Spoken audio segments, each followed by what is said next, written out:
মুহাম্মদ সাল্লাল্লাহু আলাইহি সাল্লামের হাতে গাছের একটা শুকনো ঠাল ছিল। He was marking the ground like a thoughtful person. বিশ্বনবী ওই গাছের শুকনো ঠালটা দিয়ে চিন্তা ব্যক্তিদের ন্যায় দাগ টানতেছিলেন। দাগ টানতে টানতে টানতে টানতে হঠাৎ করে সাডেনলি স্টপ হিজ হ্যান্ড, তার হাতটা তিনি থামিয়ে নিলেন এবং টোল্ড আস, বলতে লাগলেন, ইয়া ইখওয়ানি লিমিসলি হাদা ফাআইতু, হে আমার ভাইরা, তোমরাও এই কবরের জন্য প্রস্তুতি গ্রহণ করো। জোরে বলুন সুবহানাল্লাহ। বারা ইবনে আযিব রাদিয়াল্লাহু তাআলা বলেন, যখনই বিশ্বনবী অশ্রু সজল হয়ে আমাদের দিকে তাকিয়ে কথা বললেন, ইয়া ইখওয়ানি লিমিসলি হাদা ফাআইতু, হে আমার ভাইরা, তোমরাও এই কবরের জন্য প্রস্তুতি গ্রহণ করো। We are totally shocked. আমরা সাহাবীরা হতভম্ব হয়ে গেলাম, আমরা স্তব্ধ হয়ে গেলাম, আল্লাহর নবীর দিকে চেয়ে থাকলাম, কি ব্যাপার? আল্লাহ পাক রব্বুল আলামিনের নবী বিশ্ব নবী এই কবরের মাঝে এমন কি দেখলেন, এমন কি বুঝলেন যে আমাদের দিকে করুণ দৃষ্টিতে তাকিয়ে বললেন, ইয়া ইখওয়ানি লিমিসলি হাদা ফাইদু, হে আমার ভাইরা, তোমরাও এই কবরের জন্য প্রস্তুতি গ্রহণ করো। জোরে বলুন সুবহানাল্লাহ। চিন্তা করুন তাহলে ওই কবরস্থানের জায়গাটা, ওই কবরটা কত ভয়ানক জায়গা, কত কঠিন জায়গা। আপনি কি কল্পনা করছেন আমার প্রিয় ভাইরা? কল্পনা করুন, কবরকে নিয়ে ভাবুন। কবর একটা মারাত্মক বড় জায়গা, কত মারাত্মক বড় কঠিন। এটা একটা হাদিস থেকে আপনাদেরকে শোনাই। হযরত ওমর রাদিয়াল্লাহু তাআলা আনহু, হযরত ওসমান রাদিয়াল্লাহু তাআলা আনহু, তিনি যখন কবরের পাশে যেতেন তো প্রচুর পরিমাণে তিনি কান্নায় ভেঙে পড়তেন। আরে চোখ দিয়ে ঝরঝর ঝরঝর করে জল পড়তে শুরু করতেন। কখন? যখন তিনি কবরের পাশে যেতেন। সাহাবীরা বলতেন, উসমান, কি ব্যাপার?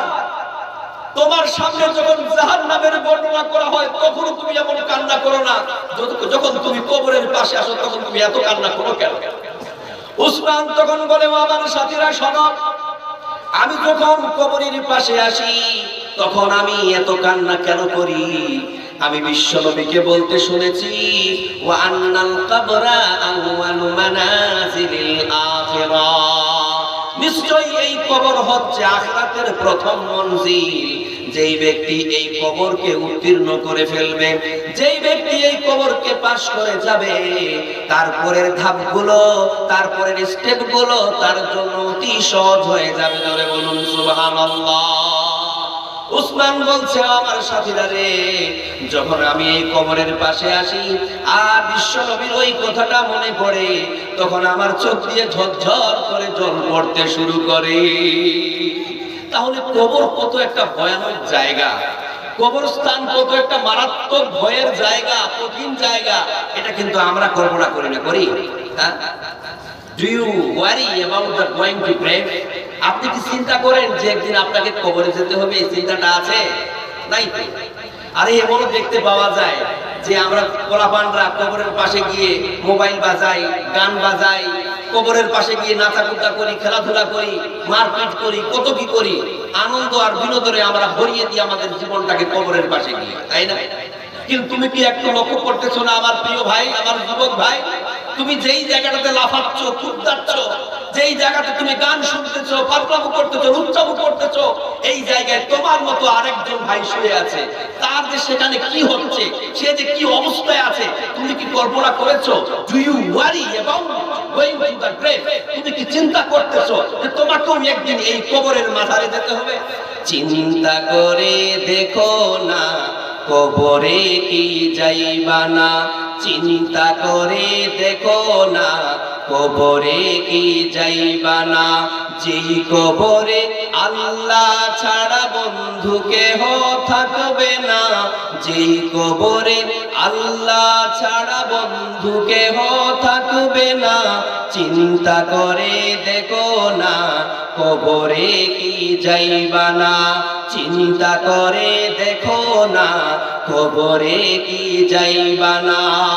এই দুনিয়ায় সবই পর, কবর যে তোর আসল ঘর। ঘর, এই দুনিয়ায় সবই পর, কবর যে তোর আসল ঘর।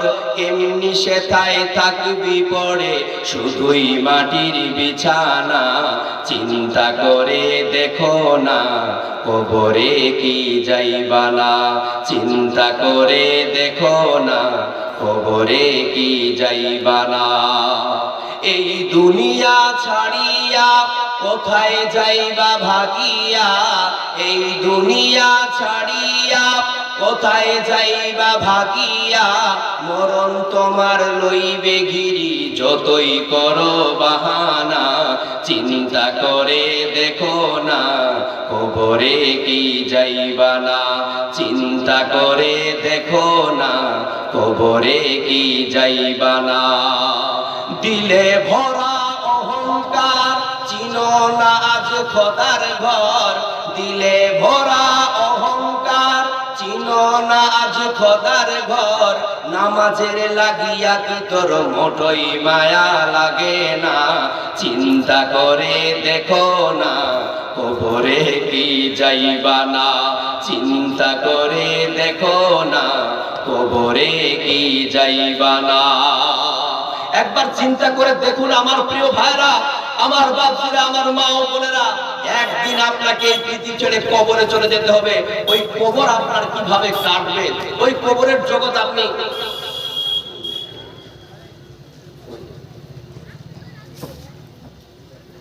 ওই কবরের জগৎ আপনার কিভাবে কাটবে, এটা নিয়ে আপনি চিন্তা করবেন না? অবশ্যই করতে হবে।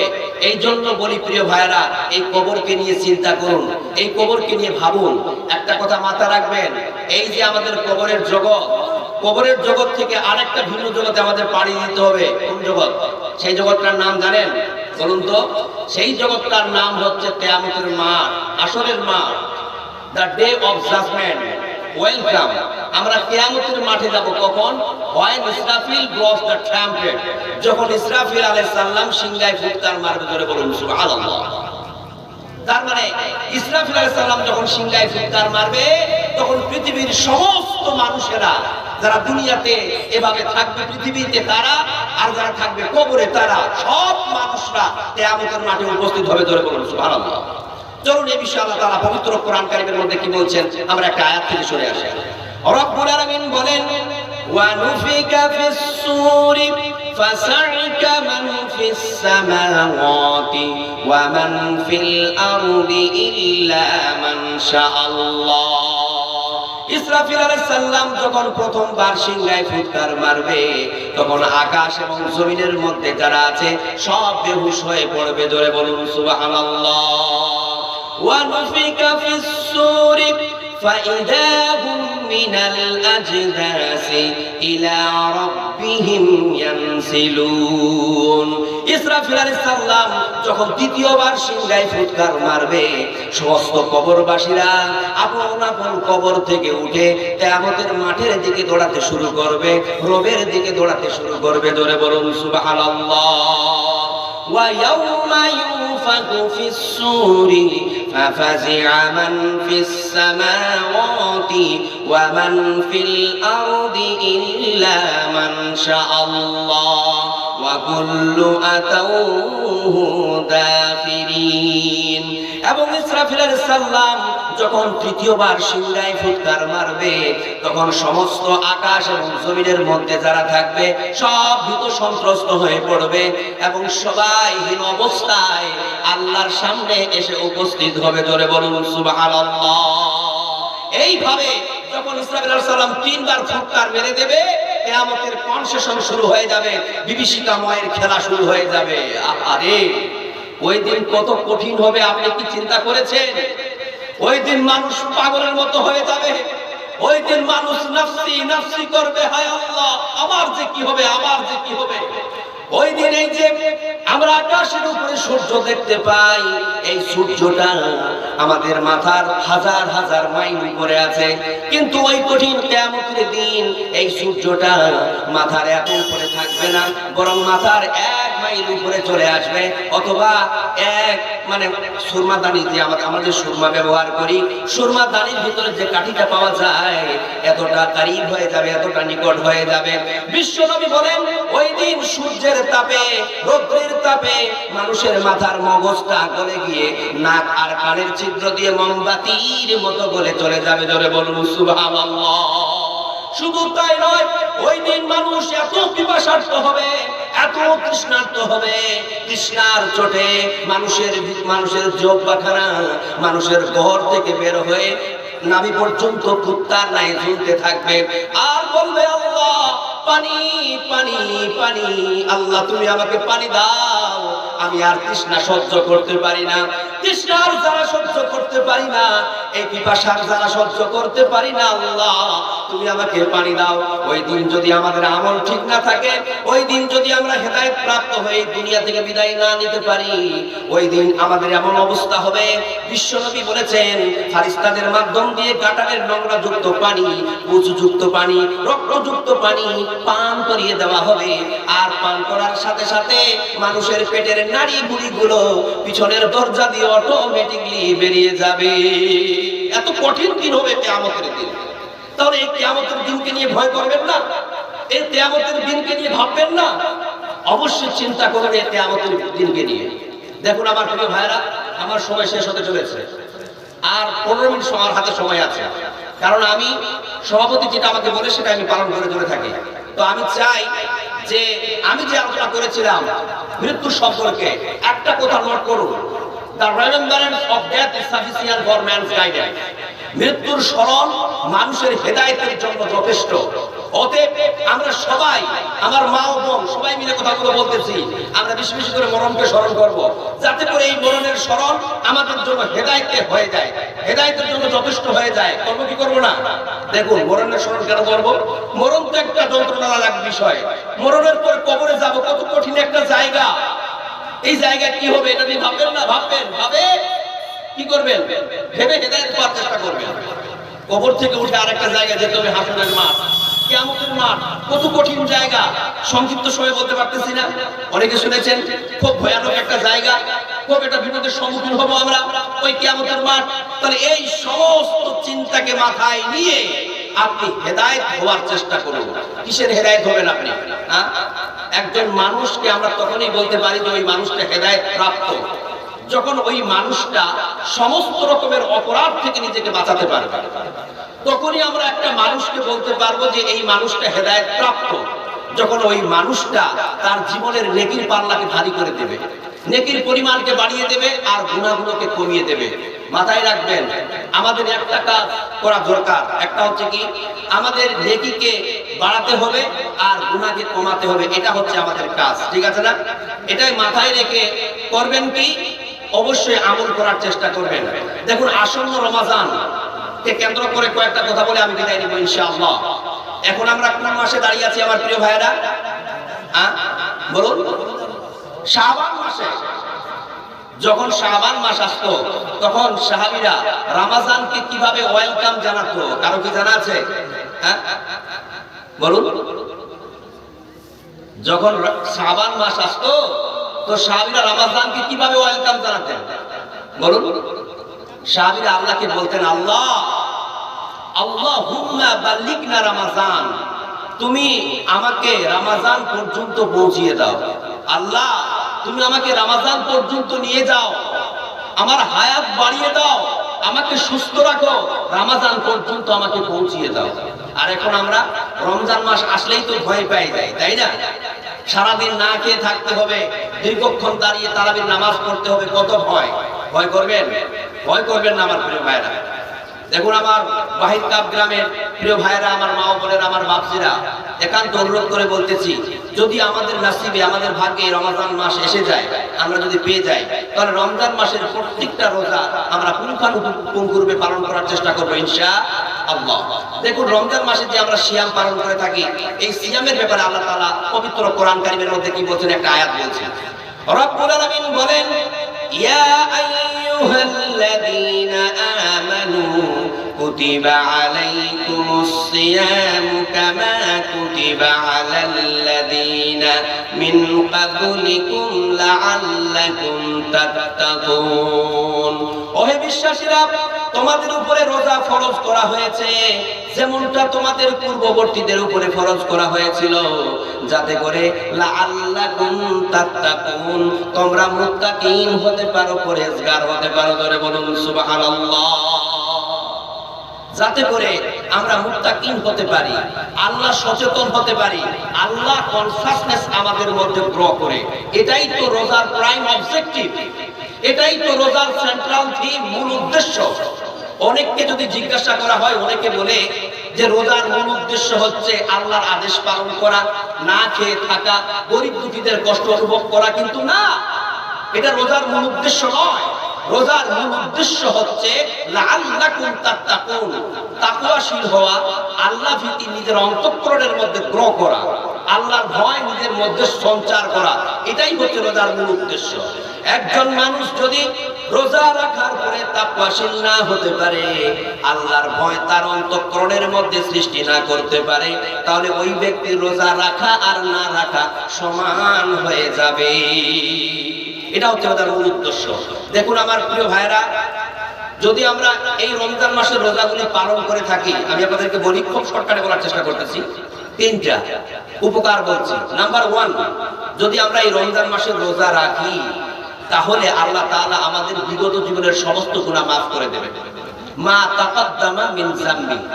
কত বড় একটা মারাত্মক উপকার না? রাখবেন তো রমজান রোজা? 2 নম্বর উপকার হচ্ছে, যদি আমরা এই রমজান মাসের রোজাগুলি পালন করি, আল্লাহ তাআলা আমাদেরকে জান্নাত দান করবেন এবং আমাদের জন্য জান্নাতের একটা গেটকে স্পেশাল ভাবে বরাদ্দ করে দেবেন, যেটার নাম কি? রায়্যান। লা ইয়াদখুলুহু ইল্লা সাইমুন। রোজাদার ব্যক্তি ছাড়া কোনো ব্যক্তি ওই গেট দিয়ে জান্নাতে ঢুকবে না। রোজাদার ব্যক্তিরা যখন ওই রায়্যান গেট দিয়ে জান্নাতে ঢুকবে, তখন তাদের তৃষ্ণাকে সারা জীবনের জন্য আল্লাহ মিটিয়ে দেবে। জোরে বলুন সুবহানাল্লাহ। 3 নম্বর ফায়দাটা বলি, সেটা হচ্ছে এই, যদি আমরা রমজান মাসের রোজাগুলি পালন করি, কিয়ামতের মাঠে, যে আমি বললাম একটা বড় বিপদের সম্মুখীন আমরা হব, তো কিয়ামতের মাঠে এই রমজান মাসের রোজা আমাদের জন্য সুপারিশ করবে আল্লাহর কাছে। কি বলবে?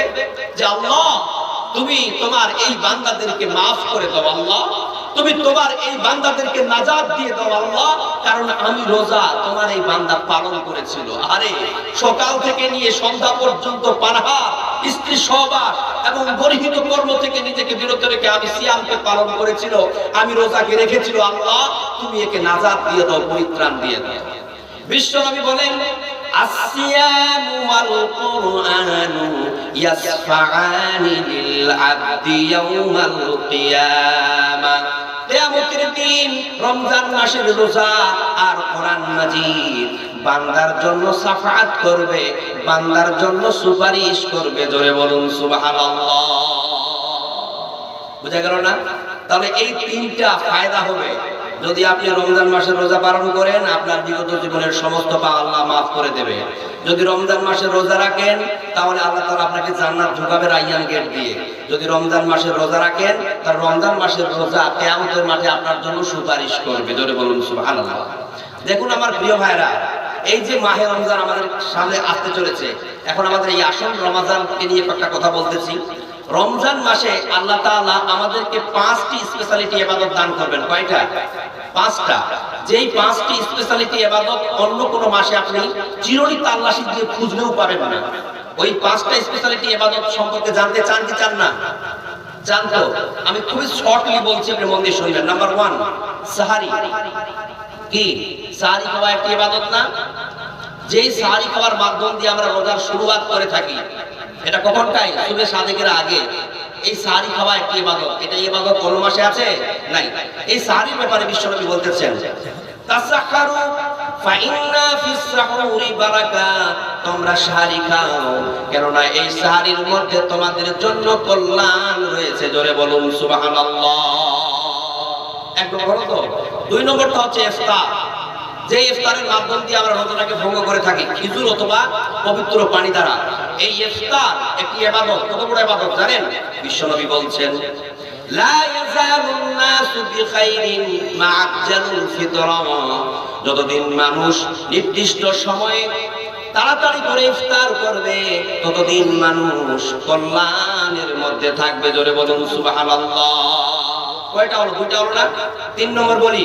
3 নম্বর কি? তারাবির নামাজ আদায় করা। মাশাআল্লাহ, এই তারাবির নামাজ আদায় করা অন্য মাসে আছে? হ্যাঁ, নাই। কেবলমাত্র রমজান মাসে এই তারাবির নামাজের ব্যাপারে বিশ্বনবী কি বলছেন শুনুন। বিশ্বনবী বলেন, মান কামা রমজানা ঈমানান ওয়া ইহতিসাবান গুফিরা লাহু মা তাকদ্দামা মিন যামবিহি। যদি কোনো ব্যক্তি ঈমানের অবস্থায় নেকির আশায় তারাবির নামাজ আদায় করে, রব্বুল আলামিন তার বিগত জীবনের সমস্ত গুনাহ মাফ করে দেবেন। জোরে বলুন সুবহানাল্লাহ। কয়টা হলো? 3টা হলো। 4 নম্বরটা বলি লাইলাতুল কদর। আহারে, এটা তো কোরআনের একটা আয়াত আছে, লাইলাতুল কদর খায়রুম মিন আলফি শাহর। লাইলাতুল কদরের এক রাতের জাগরণ ইবাদতের মাধ্যম দিয়ে 1000 মাসের ইবাদতের চেয়ে উত্তম। জোরে বলুন সুবহানাল্লাহ। এই বিষয়ে আমার স্পেশাল একটা হাদিসও আছে। বিশ্বনবী বলছেন, মান কামা লাইলাতুল কদরি খায়রুম মিন লাইলাতুল কদরি ঈমানান ওয়া ইহতিসাবান গুফিরা লাহু মা তাকদ্দামা মিন যামবিহি।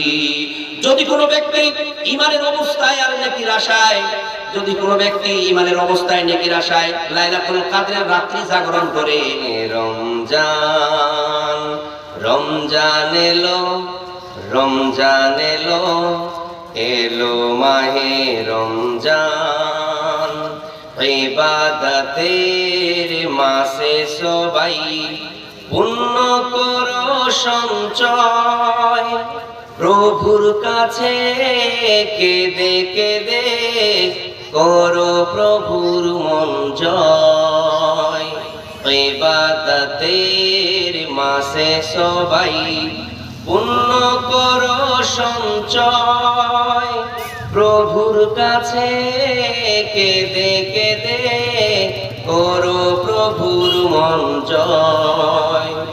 তোমার তরে মহান প্রভু, তোমার তরে মহান প্রভু বেহেশতকে সাজান, রমজান এলো, রমজান এলো, এলো মাহে রমজান, রমজান এলো, রমজান এলো, এলো মাহে রমজান, রোজা রাখো, পড়ো তারাবি, করো তিলাওয়াত, জান্নাতেরি নূরে নূরে করো, জান্নাতেরি নূরে নূরে করো তোমারি দিল আজাদ। মাপ চেয়ে নাও প্রভুর কাছে, মাপ চেয়ে নাও প্রভুর কাছে, শোনো ক্ষমার আজান, রমজান এলো, রমজান এলো, এলো মাহে রমজান, রমজান এলো, রমজান এলো, এলো মাহে রমজান, তওবা করো তবে পাবে পাক ঈমানের স্বাদ, শেষ দশকের এতেকাফে, শেষ দশকের এতেকাফে খুঁজো কদরের রাত, রমজানে যে না পাই ক্ষমা, রমজানে যে না পাই ক্ষমা, সেই তো নাদান, রমজান এলো, রমজান এলো, এলো মাহে রমজান।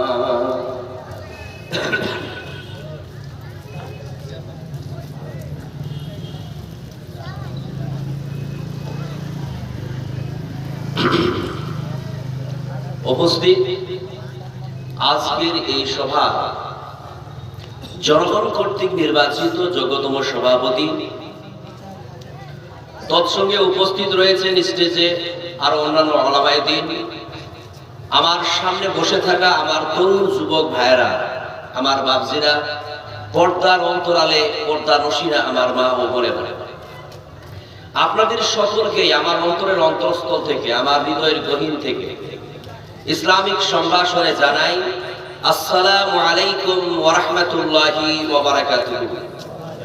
আপনাদের সকলের উপরে আল্লাহর শান্তি, আল্লাহর রহমত, আল্লাহর বরকত একত্রিতভাবে বর্ষিত হোক, সকলে বলুন আমিন। সর্বাগ্রে সর্বপ্রথমে সেই মহান মহিয়ান আল্লাহ তাবারক ওয়া তাআলার প্রশংসা, জিনার আদেশে, জিনার ইচ্ছায় আজ আমরা এই বাহির কাপ তাবলীগী জালসার অনুষ্ঠানে আমরা বসার তৌফিক এনায়েত পেয়েছি। তাই সকলেই একবার আপন অন্তর খুলে পড়ুন আলহামদুলিল্লাহ। তারপরে পরেই আমাদের আখিরি নবী, আমাদের শেষ নবী জনাবে রাসূলুল্লাহ সাল্লাল্লাহু আলাইহি ওয়াসাল্লামের প্রতি সহস্র শান্তির ধারা অবতীর্ণ হোক। আল্লাহুম্মা সাল্লি আলাইহি ওয়া আল্লাহুম্মা বারিক আলাইহি। ব্রাদার ইসলাম, আমি শুরুতেই আপনাদের মাঝে 4 জায়গা থেকে 4টি কোরআনের আয়াত তেলাওয়াত করেছি এবং 2টো হাদিস পেশ করেছি। কোরআনের আয়াত এবং হাদিস আমাকে যে সাবজেক্টের উপরে, যেই মেথডের উপরে, যেই বিষয়ের উপরে আলোচনা করার জন্য উদ্বুদ্ধ করতেছে, ইনশাআল্লাহ আমি সেই সাবজেক্টের উপরে একগুচ্ছ আলোচনা আপনাদের মাঝে জুড়ে দেব। কিন্তু কন্ডিশন হচ্ছে যে আপনাদেরকে মন দিয়ে শুনতে হবে।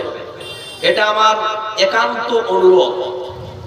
আলোচনা চলাকালীন আমাকে ডিস্টার্ব করা যাবে না, আমাকে আমার ব্রেনকে ডাইভার্ট করা যাবে না। কেউ কথা বলবেন না। যদি কথা বলার প্রয়োজন হয় এখান থেকে উঠে গিয়ে বাইরে কথা বলবেন, এখানে কথাই বলা যাবে না। আলোচনা চলাকালীন আপনি আপনার কানটাকে শ্রীগালের ন্যায় উন্মুক্ত করুন, যাতে করে একটাও শব্দ আপনার কর্ণবিনার মিহিন তার থেকে মিস না হয়ে যায়। আপনি আপনার চোখটাকে আমার দিকে গেড়ে দিন চাতক পাখির ন্যায়, যাতে করে একটাও শব্দ আপনার ব্রেন থেকে মিস না হয়।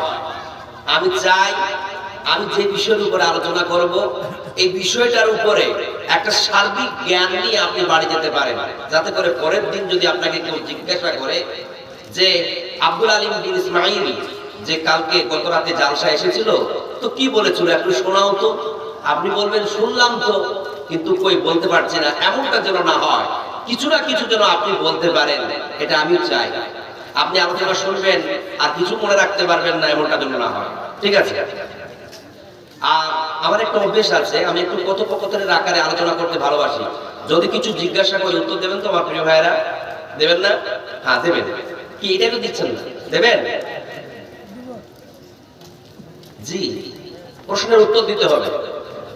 আমি কখনো এই আলোচনাগুলোকে বিনোদন আর খেলার মাঠ মনে করি না। এটা একটা ক্লাসিক্যাল। এখন আপনারা যে বসে আছেন এখানে, এমনটাও হতে পারে যে আমার সামনে যারা বসে আছেন আমার চাইতে অনেক জ্ঞানী বসে আছে, কিন্তু ইন দ্য মিন টাইম আমি মনে করব যে আপনারা হচ্ছেন আমার ছাত্র আর আমি হচ্ছি এজ এ টিচার, আমি যেন আপনার শিক্ষক। এখন আমি একটা বিষয়ের উপরে আলোচনা করব, আপনাদের মন দিয়ে শুনতে হবে এবং এখান থেকে জ্ঞান অর্জন করতে হবে। এটা হচ্ছে ফাইনাল, ঠিক আছে? চলুন তাহলে আলোচনা শুরু করা যাক। দেখুন আমার প্রিয় ভাইরা, আমি যেহেতু এমন একটা মাসে দাঁড়িয়ে আছি, এটা হচ্ছে শাবান মাস, অবশ্যই ইনশাআল্লাহ তাআলা আমি আসন্ন রমাজানকে কেন্দ্র করে আপনাদের মাঝে কিছু আলোচনা করব। কিন্তু তার পূর্বে আমি আপনাদের কাছে জানতে চাইছি যে আপনারা কি মরবেন? হ্যাঁ, মরবেন না? আমার তো মনে হচ্ছে যে আপনারা বাহির কাপ এলাকার মানুষ মরবেন না, হয়তো কি মরবেন? মরতেই হবে। আমরা এই পৃথিবীতে জন্ম লাভ করে এসেছি, একদিন এই পৃথিবী ছেড়ে আমাদের চলে যেতে হবে। এই পৃথিবী চিরদিন থাকার জায়গা না, একদিন আমাদের এই পৃথিবী ছাড়তেই হবে। এবং যেদিন আমরা এই পৃথিবী ছাড়বো সেই দিন আমার আর কোনো অস্তিত্ব থাকবে না, সব শেষ হয়ে যাবে। এই যে আমরা পৃথিবী ছাড়বো কোন নামক যন্ত্র দিয়ে বলুন তো? মরণ নামক যন্ত্র দিয়ে। আমরা মৃত্যুর মাধ্যম দিয়ে, আল মাউত, মৃত্যুর মাধ্যম দিয়ে আমরা এই পৃথিবী ছেড়ে চলে যাব। দেখুন আমার প্রিয় ভাইরা, এই যে আপনারা ওয়াজ মাহফিলের আয়োজন করেছেন, এই যে তাবলীগী জালসার আয়োজন করেছেন, উদ্দেশ্যটা কি বলুন তো আমার প্রিয় ভাইরা? একটাই তো উদ্দেশ্য, যাতে করে মানুষরা হেদায়েত পায়, যাতে করে মানুষরা হেদায়েত অর্জন করতে পারে, এটাই তো উদ্দেশ্য, তাই না? তাহলে আমি আপনাদেরকে বলছি, শুনুন আমার প্রিয় ভাইরা, আমার বাহিরগাঁও গ্রামের আমার প্রিয় মানুষেরা, শুনুন, যদি হেদায়েত পেতে চান, যদি হেদায়েত অর্জন করতে চান, তাহলে মরণকে স্মরণ করুন। কেননা বিশ্বনবী স্পষ্ট একটি হাদিসের মধ্যে বলেছেন, আল মাউত ইয়াইদুহু, মৃত্যু হচ্ছে এই পৃথিবীর সবচাইতে বড় নসিহত। ধরে বলুন সুবহানাল্লাহ। The remembrance of death is sufficient for man's guidance. মরণের স্মরণ মানুষের হেদায়েতের জন্য যথেষ্ট। ধরে বলুন সুবহানাল্লাহ। একটা মানুষ যদি মরণকে গভীরভাবে স্মরণ করে, আল্লাহর কসম করে বলি, ওই মানুষটা কোনোদিন আর পাপ কাজ করতে পারে না। একটা মানুষ যদি এই মৃত্যুটাকে গভীরভাবে স্মরণ করে, ওই মানুষটা কোনোদিন অন্যায় কাজ করতে পারে না। ওই মানুষটা কোনোদিন নামাজবিহীন হয়ে থাকতে পারে না। ওই মানুষটা সুদ ঘুষ খেতে পারে না। ওই মানুষটা চুরি করতে পারে না। ওই মানুষটা জেনা করতে পারে না। যেই মানুষটা গভীরভাবে মরণকে স্মরণ করে, ধরে বলুন সুবহানাল্লাহ। কেন? এই জন্যই যে মরণের স্মরণ হচ্ছে এই পৃথিবীর সবচাইতে বড় হেদায়েত। মরণকে স্মরণ করবেন। এখানে অনেক মানুষ আমার বসে আছেন, আমার কাকারা বসে আছেন, আমার বাপজিরা বসে আছে, যাদের বয়স হয়তো 60 বছর হয়ে গেছে, 50 বছর হয়ে গেছে। বলুন তো, আপনারা মানুষের বড় আয়ুর দিক থেকে কত নিকটে চলে এসেছেন মরণের, তাই না? এই পৃথিবী আপনাকে যে ছাড়তে হবে, মরণের পরে আপনি কোথায় যাবেন, আপনার সাথে কি হবে, এই বিষয়গুলো নিয়ে কি টেনশন হয় না আমার প্রিয় ভাইরা? এগুলোকে নিয়ে চিন্তা করেন না। অবশ্যই আল্লাহর কসম করে বলে বিশ্বনবী বলছেন, আল মাউত ইয়াইদুহু, মৃত্যু হচ্ছে এই পৃথিবীর সবচাইতে বড় নসিহত। পৃথিবীর মানুষ যদি মরণকে স্মরণ করে, এই মরণের স্মরণ তার হেদায়েতের জন্য যথেষ্ট হয়ে যাবে। জোরে বলুন সুবহানাল্লাহ। চলুন এই মরণকে আমরা বারবার স্মরণ করি, এই মরণকে নিয়ে আমরা চিন্তা করি, এই মরণকে নিয়ে আমরা মনে মনে ভাবি। মরণের স্মরণ আমাদের জন্য অনেক ফায়দামান হবে। তোমাকে ডাকি আমি, তোমাকে ডাকি, তোমাকে খুঁজি আমি, তোমাকে খুঁজি, আল্লাহ তোমায় আমি ভয় করি, আল্লাহ তোমায় আমি ভয় করি। তোমাকে ডাকি আমি, তোমাকে ডাকি, তোমাকে খুঁজি আমি, তোমাকে খুঁজি, আল্লাহ তোমায় আমি ভয় করি, আল্লাহ তোমায় আমি ভয় করি। তাই মনে মনে সর্বক্ষণে, তাই মনে মনে সর্বক্ষণে মরণের কথায় আমি স্মরণ করি। তোমাকে ডাকি আমি, তোমাকে ডাকি, তোমাকে খুঁজি আমি, তোমাকে খুঁজি, আল্লাহ তোমায় আমি ভালোবাসি, আল্লাহ তোমায় আমি ভয় করি। তাই নামাজে তোমার কাছে, তাই নামাজে তোমার কাছে দিবারাতে 5 বার ওগো আসি। তোমাকে ডাকি আমি, তোমাকে ডাকি, তোমাকে খুঁজি আমি, তোমাকে খুঁজি, আল্লাহ তোমায় আমি ভালোবাসি, আল্লাহ তোমায় আমি ভালোবাসি। আসলে আমরা মরণকে যখন স্মরণ করব, অবশ্যই এই মরণের স্মরণ আমাদের মধ্যে আল্লাহর ভয়, আল্লাহর ভীতি সঞ্চার করবে।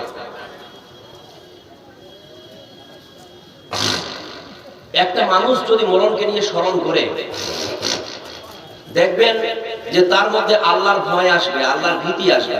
আর যখন একটা মানুষের মধ্যে আল্লাহর ভয় গ্রো করবে, তখন ওই মানুষটা আর কোনোদিন পাপ কাজ করতে পারবে না। আর যখন একটা মানুষ পাপ থেকে দূরে থাকবে, তখনই সেই মানুষটা হেদায়েত পেয়ে যাবে, ঠিক কিনা? তাহলে হেদায়েত পাওয়ার জন্য এই যে আমাদের উদ্দেশ্য হেদায়েত প্রাপ্ত হওয়া, তাবলীগী জালসার আয়োজন হয়েছে যাতে করে মানুষরা হেদায়েত প্রাপ্ত হতে পারে। তাহলে হেদায়েত যদি পেতে চান মরণকে স্মরণ করুন, মরণকে স্মরণ করে আল্লাহর ভয় আসবে, আর আল্লাহর ভয় আসলেই আপনি কি হবেন? হেদায়েত পেয়ে যাবেন। আপনি সকল প্রকার পাপাকার্য থেকে নিজেকে বাঁচাতে পারবেন। জোরে বলুন সুবহানাল্লাহ। দেখুন এই মরণের ব্যাপারে আল্লাহ তাআলা কি বলছেন, চলুন একটা আয়াত থেকে শুনে আসেন।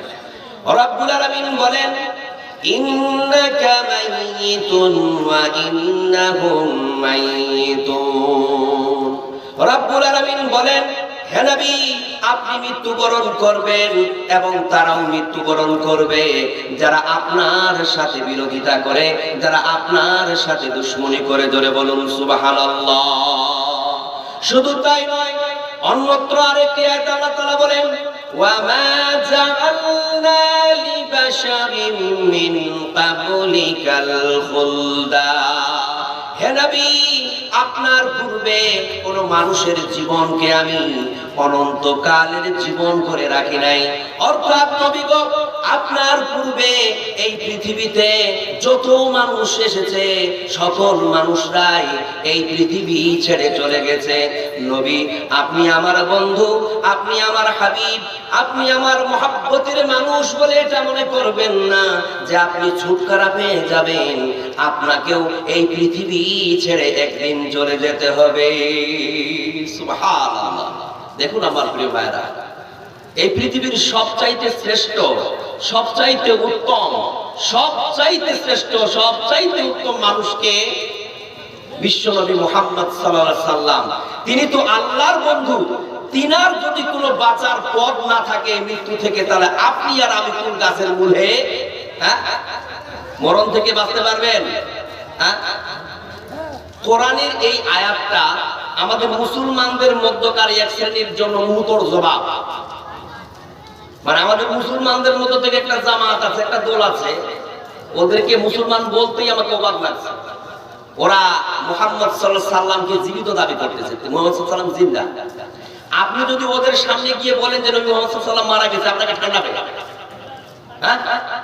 তুই মুহাম্মদ সাল্লাল্লাহু আলাইহি সাল্লামকে মানে মুলদাওয়ানি দিলি, মানে আপনি ছি ছি ছি মুসলমান এভাবে বলে। আমার বুঝে আসে না যে ওদের কাছে কি এই কোরআনের আয়াতটা যায় না? ওরা কি কোরআনের আয়াতটা দেখতে পারে না যেখানে সুস্পষ্ট ভাবে আল্লাহ তাআলা বলছেন ইন্নাকা মাইয়িতুন, হে নবী আপনি মরবেন। তাহলে আল্লাহ নিজে বলছেন নবী আপনি মরবেন, আর আমাদের মুসলমানদের মধ্যকার এক শ্রেণী বলছে যে মুহাম্মদ সাল্লাল্লাহু আলাইহি সাল্লাম জিন্দা। অবাক লেগে যাচ্ছে। এই জন্য রব্বুল আলামিন বলেন, কুল্লু নাফসিন যায়িকাতুল মাউত। প্রত্যেকটি আত্মার মৃত্যু ঘটবে, যার জীবন আছে তার মরণ হবে। এবং কি এই পৃথিবী ছেড়ে প্রত্যেকটা জানদার মানুষকে বিদায় নিয়ে চলে যেতে হবে। কেউ পৃথিবীতে থাকবে না। ওয়া নাবলুয়াকুম বিশ-শাররি ওয়াল খাইরি ফিতনাতান ওয়া ইলাইনা তুরজাউন। এবং রব্বুল আলামিন বলেন, আমি মানুষকে ভালো এবং মন্দের মধ্যে পরীক্ষা পতিত করে পরীক্ষা করতেছি। পৃথিবীর কিছু মানুষকে আমি সুখ সুচ্ছলতা দিয়ে সমৃদ্ধ করে রেখেছি এবং এইভাবে তাদেরকে আমি পরীক্ষা করতেছি। আবার কিছু মানুষকে আমি গরিবি দিয়ে, অসহায়তা দিয়ে পরীক্ষা করতেছি। অর্থাৎ আল্লাহ রাব্বুল আলামিন পৃথিবীর প্রত্যেকটা মানুষকে পরীক্ষা করতেছেন। জোরে বলুন সুবহানাল্লাহ।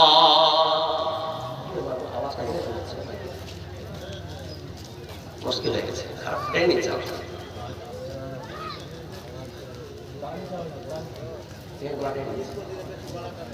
কি তো মারেন না আপনি? মারতে বলছেন আপনাকে যুদ্ধে কথা বলছেন, সেটা বলছেন আপনি। আমি তো মারেন না, আপনার থেকে আমার বেশি কথা জানেন। আপনি তো মারেন।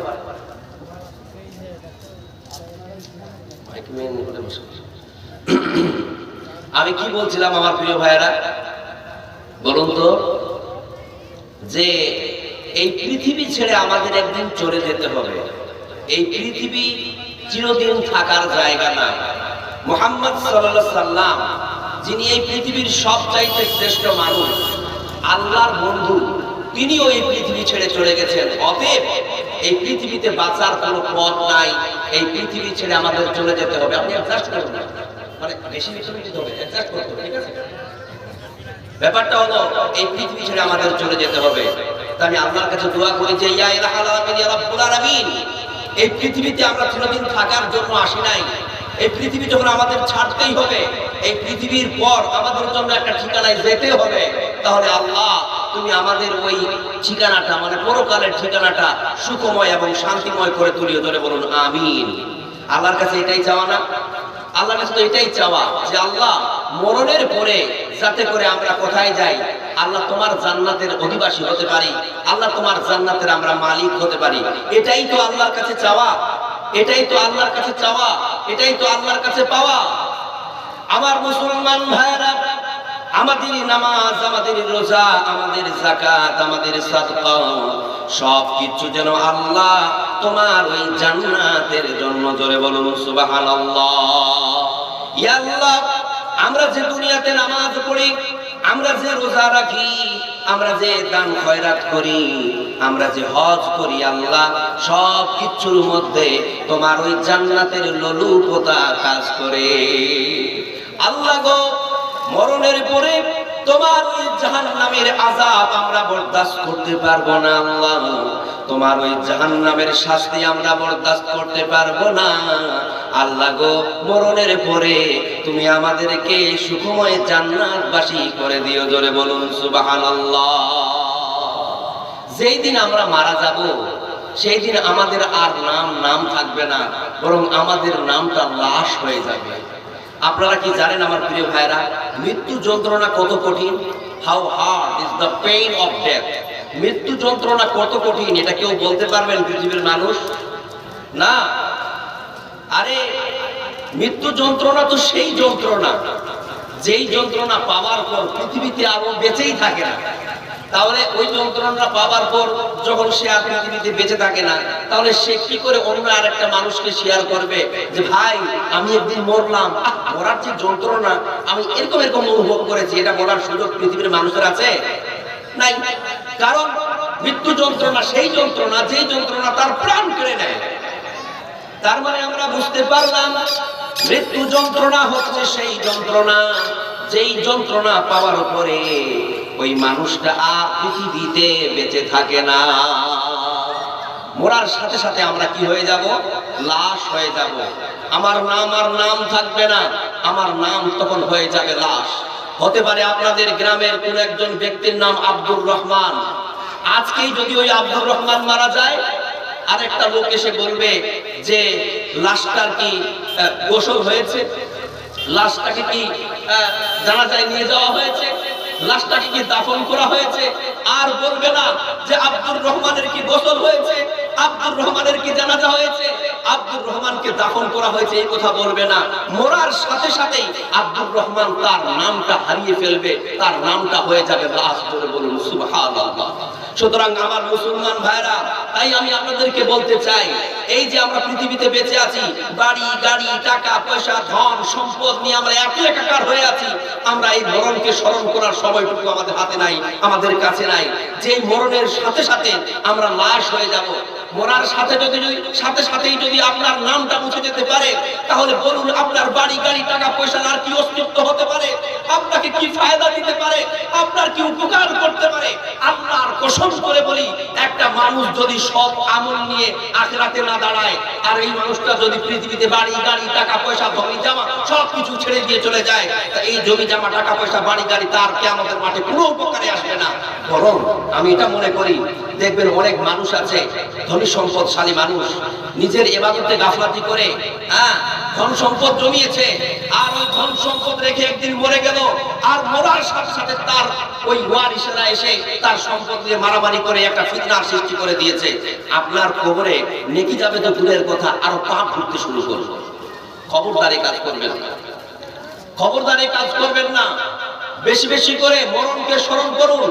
মনে রাখবেন, এই পৃথিবী আমাদের ছাড়তে হবে, এই পৃথিবী আমাদের চিরদিন থাকার জায়গা না। এই পৃথিবী ছেড়ে আমাদের একদিন উপস্থিত হতে হবে আল্লাহর সামনে, সেটা হচ্ছে কিয়ামতের মাঠ।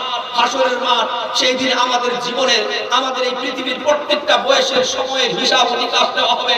সেই দিন যদি আমরা আমাদের হিসাবে উত্তীর্ণ না হতে পারি আমার প্রিয় ভাইরা, সেই দিন কিন্তু আমাদের জীবনের 12টা বেজে যাবে। সেই দিন আপনি কি করবেন একটু কল্পনা করুন তো। তাই আমি বলি যে মরণকে স্মরণ করা আমাদের জন্য একান্ত অতীব জরুরি। এই পৃথিবীতে যত আমল আছে হেদায়েত প্রাপ্ত হওয়ার জন্য, যত সিস্টেম আছে, সবচাইতে উন্নত মানের সিস্টেম হলো মৃত্যুকে স্মরণ করা। চলুন মরণের পর আমাদের সাথে কি ঘটবে একটু আমরা কোরআনের একটা আয়াত থেকে শুনে আসি। রব্বুল আলামিন বলেন, وَإِذَا جَاءَ أَحَدَكُمُ الْمَوْتُ تَوَفَّتْهُ رُسُلُنَا وَهُمْ لَا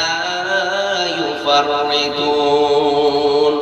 রব্বুল আলামিন বলেন, যখন তোমাদের মধ্যকার কাউরির কাছে মরণের সময় এসে উপস্থিত হয়ে যায়, তখন আমি আল্লাহর পক্ষ থেকে একজন ফেরেশতা গিয়ে তার জীবনটা কবজ করে নেয়। জোরে বলুন সুবহানাল্লাহ।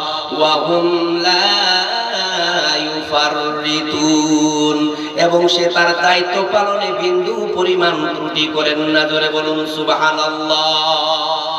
কেউ কি বলতে পারবেন ওই ফেরেশতাটির নাম কি? বলুন তো আমার প্রিয় ভাইরা।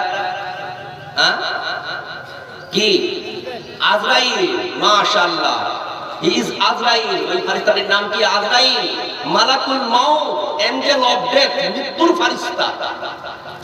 যখন রব্বুল আলামিন ওই আজরাইলকে আদেশ করবে, ওই যে দেখো বাহিরকাপ গ্রামে একজন যুবক, একজন বুড়ো, একজন নারী, একজন মহিলা, একজন মেয়ে, একজন বৃদ্ধা, তার মৃত্যুর সময় এসে উপস্থিত হয়ে গেছে। আজরাইল তুমি গিয়ে তার জীবনটা কবজ করে নাও। সঙ্গে সঙ্গে আজরাইল এসে তার জীবনটা কবজ করে নিয়ে উড়াল দিয়ে চলে যাবে। ধরে বলুন সুবহানাল্লাহ।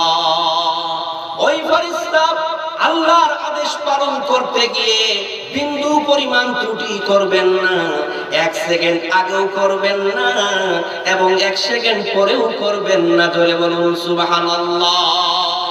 একদম নির্ধারিত সময় আপনাকে এই পৃথিবী ছাড়তে হবে, এটা কথা মাথায় রাখবেন। দেখুন আমার প্রিয় ভাইরা, বারা ইবনে আযিব রাদিয়াল্লাহু তাআলা আনহু থেকে একটি হাদিস বলছি, মন দিয়ে শুনবেন। বারা ইবনে আযিব রাদিয়াল্লাহু তাআলা আনহু বলছেন যে আমরা একবার বিশ্বনবীর সাথে আনসারদের এক ব্যক্তির জানাজায় গেলাম। আমরা কবরের পাশে ছিলাম, কিন্তু তখনও কবর খোঁড়া হয় নাই। বিশ্বনবী কবরের এক পাশে বসে গেলেন। We also said around the prophet Muhammad সাল্লাল্লাহু আলাইহি ওয়াসাল্লাম। আমরা সাহাবীরাও মুহাম্মদ সাল্লাল্লাহু আলাইহি ওয়াসাল্লামকে চারপাশ ঘিরে বসে গেলাম।